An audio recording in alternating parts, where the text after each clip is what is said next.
ఈ రాష్ట్రంలో వైఎస్ఆర్ కాంగ్రెస్ పార్టీకి ఉన్నటువంటి బలమైనటువంటి కొంతమంది నాయకుల్ని టార్గెట్ చేసుకుని ఎట్టి పరిస్థితుల్లోనూ వాళ్ళని ఏదో రకంగా బలహీనపరచాలి, కేసులు పెట్టాలి, వాళ్ళకి ఉండటానికి ఆఫీసులు కూడా లేకుండా చేసేటువంటి పరిస్థితి సృష్టించాలి, ఇక్కడ ఉన్నటువంటి నాయకుల్ని కార్యకర్తని భయప్రాంతులు చేయాలన్నటువంటి ఒక తప్పుడు నిర్ణయం తీసుకుని చంద్రబాబు నాయుడు ఇటువంటి చిల్లర పనులు చేస్తున్నాడు.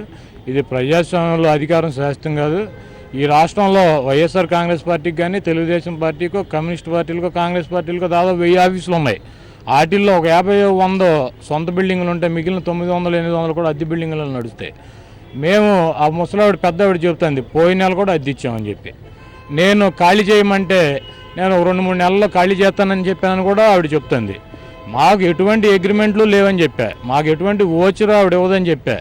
ఎందుకంటే నమ్మకం, అగ్రిమెంట్ ఎందుకు చేసుకోలేదని నమ్మకంతో చేసుకోవాలి, ఎందుకు అద్దెచ్చి ఓచర్లు తీసుకోలేదంటే నమ్మకంతో. కాబట్టి ఆవిడకి సంబంధం లేకుండా కొంతమంది ఇన్వాల్వ్ అయ్యి ఆవిడ కొడుకులు కూతుళ్ళు వాళ్ళని డబ్బులు ఇచ్చి కావాలని చెప్పి వాళ్ళని చంద్రబాబు నాయుడు కుటుంబ సభ్యుల దగ్గరికి తీసుకువెళ్ళి వాళ్ళతో కంప్లైంట్ ఇప్పించి ఆవిడతో అర్ధరాత్రి 9:30కి పొద్దున్నే 9:30కి ఆఫీస్ ఖాళీ చేసామంటే, అంటే గుడివాడలో కొడాలి నానికి సంబంధించినటువంటి పార్టీ ఆఫీస్ ఖాళీ చేసామంటే, చేంజ్ చేసామంటే అబ్బో ఇంకా మిగిలిన వాళ్ళందరూ భయభ్రాంతులకి లోనవుతారన్నటువంటి ఒక పిచ్చి భ్రమలో చంద్రబాబు నాయుడు భ్రమల్లో ఆ డి సినిమాలో బ్రహ్మానందలాగా బతుకుతున్నాడు. చంద్రబాబు నాయుడికి సమీప బంధువు కావటం వల్లనే పోలీసులు దాదాపుగా 200 మంది పోలీసులు వచ్చి ఒక ఆఫీసుని బలవంతంగా మూయించడానికి, తాళాలు వేయించడానికి ఇంతమంది పోలీసులు రావటం అనేది బహుశా జిల్లా చరిత్రలో తొలిసారని అనుకోవాలి. దీని అంతటి కారణం చంద్రబాబు నాయుడు ఎవరైతే కంప్లైంట్ ఇచ్చిందో ఆమెకు సమీప బంధువు అని అంటున్నారు. దీని మీద మీరేమంటారు?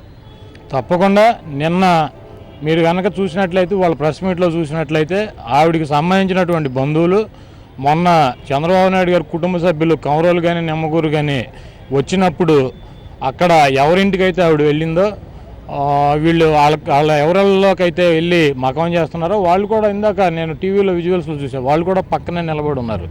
వాళ్ళ ద్వారానే వెళ్ళి ఇవన్నీ కూడా చేసేటువంటి కార్యక్రమం ఉంది. ఏదేమైనప్పటికీ వైఎస్ఆర్ కాంగ్రెస్ పార్టీ కానీ, జగన్మోహన్ రెడ్డి కానీ మేమైతే భయపడాం. ఎందుకంటే జగన్మోహన్ రెడ్డి గారు ఈ తప్పుడు కేసులు పెట్టించుకుని 16 నెలలు జైల్లో ఉండొచ్చాడు. మేము కూడా 1-2 ఏళ్ళు ఉన్నా కూడా జైలుకి వెళ్ళటానికి కూడా మేము భయపడే పరిస్థితి లేదు. ఇవాళ మా పార్టీ ఆఫీస్ దగ్గరికి మన రాష్ట్రానికి సంబంధించిన డాన్ను, మన ఎమ్మెల్సీ బుద్ధాయం కన్నా మా గుడివాడ డాన్ను రాయ వెంకటేశ్వరరావు ఇద్దరు వచ్చి అక్కడ ఒకడు తోడగొట్టి ఒకడు జబ్బలు కొట్టి దమ్ముంటే రా చూసుకుందాం పీక్కుందాం అని చెప్తున్నారు. ఏమొద్దు నేను వెళ్తాం, వాళ్ళందరి మీద పోలీసులు లాఠీ చార్జ్ చేస్తారు. వాళ్ళకిద్దరికో ముగ్గురు తలకాయలు పగిలితే మా మీద అటెంప్ట్ మర్డర్ కేసులు పెట్టి 1 నెల 2 నెలలు లోపల పెట్టి ఉంచేటువంటి పరిస్థితి ఉంటుంది. కాబట్టి నేను నిన్న స్పష్టంగా చెప్పినటువంటి సవాళ్ళు మా ఆఫీస్ దగ్గరకు వచ్చి మీ డాన్స్ను ఒక ఇద్దరిని పంపించమని నేను చంద్రబాబుకి చెప్పలా. గుడివాడ మా అబ్బ సొత్తు అని చెప్పి మీరు గతంలో ప్రకటించారు. కాబట్టి మీ కుటుంబ సభ్యులు నీకు ఈ చిల్లర పనులు మానే, నీకు దమ్ము ధైర్యం ఉంటే వచ్చి నా మీద పోటీ చేసి గెలువు, గుడివాడకి అది రాష్ట్రం వదిలేసి పోతానని చెప్పి నేను చంద్రబాబుకి చెప్పా. కానీ నీకు సంబంధించిన స్టేట్ దాన్ని గుడివాడ దాన్ని ఇక్కడ పంపించమని నేను చెప్పలేదు. నువ్వు కనుక ఇదే పద్ధతులు కొనసాగిస్తే ఎల్లకాలం మీ ప్రభుత్వం అధికారంలో ఉండదు. రేపు జగన్మోహన్ రెడ్డి ముఖ్యమంత్రి అయితే మా విశ్వరూపం చూస్తాకి నీకు 2 కళ్ళు కూడా సరిపోయేటువంటి పరిస్థితి ఉండదు. ఈ రాష్ట్రం వదిలి పారిపోయే పరిస్థితి మీకు త్వరలోనే ఉంటుంది.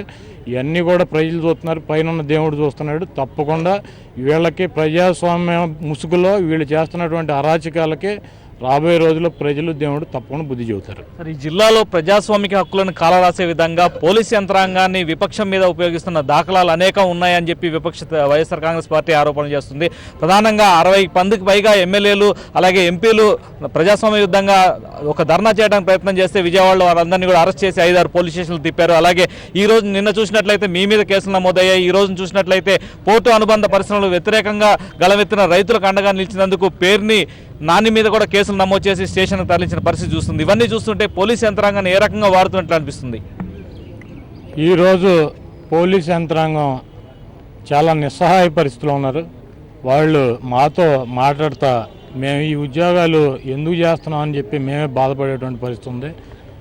మేము గతంలో ఎప్పుడు కూడా ఈ రకమైనటువంటి వ్యవహారాలు చేయలేదు. పూర్తిగా పై అధికారులు ప్రభుత్వం ఒత్తిడితో మేము చాలా అడ్డగోలుగా ఉద్యోగాలు చేసాల్సిన పరిస్థితిలో ఉన్నామని చెప్పి చాలామంది అధికారులు, నా గుడివాడనే కాదు చాలా చోట్ల అంతకుముందు మాతో చాలా సన్నిహితంగా ఉండేటువంటి పోలీసు వాళ్ళు కూడా ఉన్నారు, వాళ్ళందరూ కూడా బాధపడేటువంటి పరిస్థితి ఉంది. ఈరోజు చంద్రబాబు నాయుడికి దమ్ము ధైర్యం ఉంటే ప్రజాస్వామ్యంలో జగన్మోహన్ రెడ్డి ఒక్కడే, వైఎస్ఆర్ కాంగ్రెస్ పార్టీ ఒక్కడు 37 ఏళ్లకు 38 ఏళ్లకు పార్టీ స్థాపించాడు, 42 ఏళ్ల వయసు, ప్రతిపక్షంలో ఉన్నాడు. నువ్వు అతన్ని తట్టుకోలేక ఒక పక్క జనసేన అధ్యక్షుడు పవన్ కళ్యాణ్ కాళ్ళు పట్టుకున్నావు, మోడీ గారి కాళ్ళు పట్టుకున్నావు, ఏదో సచ్చి చెడి కొద్దిగా ముక్కి బయటపడి నువ్వు అతన్ని తట్టుకోలేక పోలీసు వ్యవస్థను అడ్డం పెట్టుకుని అతనితో పాటు అతని వెనకాల ఉన్నటువంటి బలమైన నాయకుల్ని ఏదో నలిపేద్దాం, మాడిని మసి చేసేద్దాం అన్నటువంటి ఉద్దేశంతో నువ్వు కనుక పనిచేస్తే ఈ రాష్ట్రంలో ఉన్నటువంటి ప్రజానికం చూస్తున్నారు, ఈ రాష్ట్రంలో ఈ పైన ఉన్నటువంటి దేవుడు చూస్తున్నాడు. తప్పకుండా రాబోయే రోజుల్లో చంద్రబాబు నాయుడు గట్టి బుద్ధి